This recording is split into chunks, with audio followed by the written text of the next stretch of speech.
Thank you for taking the time to watch this video. Here is another best practice that we are going to talk about. Using airbags in your trailer to keep your pallets intact, right? Prevent them from tipping over, falling over. That's what we're going to talk about. And like I've seen, you probably have seen, one of the previous videos where I've mentioned the 3PLs do it really, really well, and they understand, how important this is, right?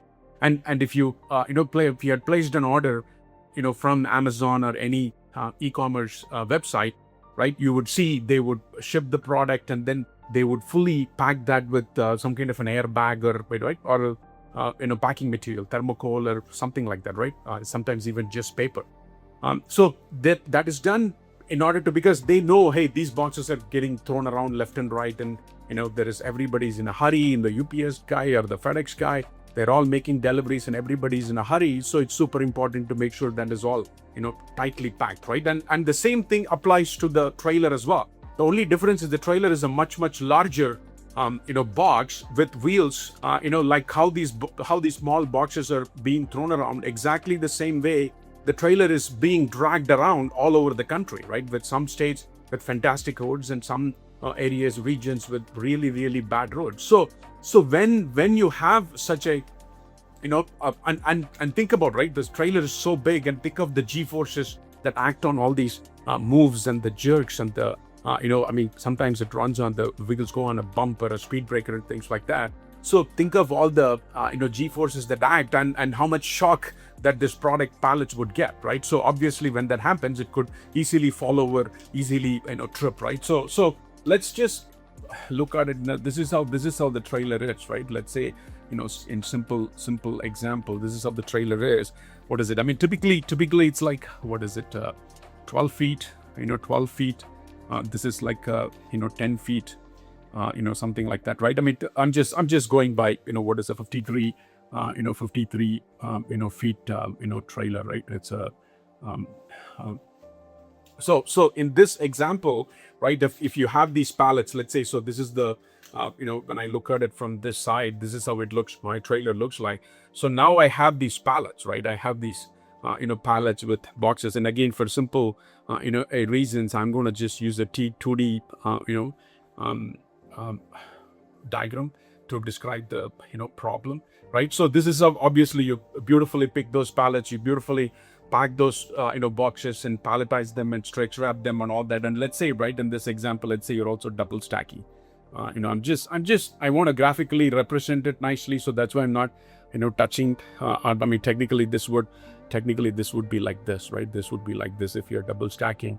So let's do it correctly. So if you're double stacking these pallets, so let's say this one has 1, 2, 3, 4 tiers of boxes. Same thing here, right? 1, 2, 3, 4. 1, 2, 3, 4. 1, 2. Oh, sorry, 1, 2, 3, 5, 4. So this is what you're, when you look at the trailer, this is what it looks like. Imagine how safe it gets if you put an airbag like this, right? This is an airbag, and this is literally an airbag. And they keep the airbag, and then they blow air into it, so it nicely, expands and holds the pallets pretty tightly, right? And I've seen this so many times. The 3PLs do it beautifully, especially if it's an expensive product, right? I mean, you don't want it to tripping and falling over. Sometimes even for a cereals. I mean, because they could potentially trip over and fall.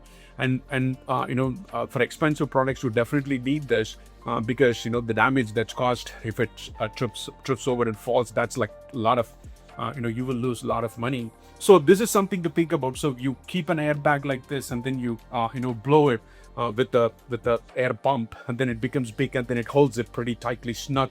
It holds it snugly, and then the pallet, no matter what. I mean, it's exactly same as when you get an e-commerce order in a box, how they put the airbags in, hold it tightly.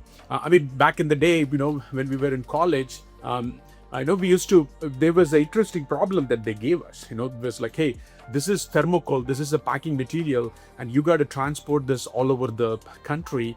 How would you transport it? Obviously, right, it's big, huge by volume, but very less weight. It's very light in terms of weight, but volume wise it takes a lot of space. How would you transport it? And that was a very, and we were all supposed to solve that. How would you transport it the lowest cost possible? And that's when, when I came here, I saw Sealed Air. Oh my God, those guys, do a phenomenal job, and they came up with this concept of airbags, and those machines get shipped to all the warehouses, and they literally make the airbags in the warehouse and then use it for packing. So that was pretty cool. That's when I thought of this. Oh my God, this is some genius that came up with this idea, right? So it's the same concept. It's the exact same concept. How they put the airbags inside the e-commerce boxes. The same way there is bigger airbags, and you can put it in between pallets and pump blow the air into those bags and hold them using air pump, and it holds really tightly, and it works beautifully. And the 3PLs are really good at doing this, and I've seen many 3PLs do this. So this is another best practice, something to think about. And please let me know. Hopefully this helps. Would love to hear your feedback. Thank you.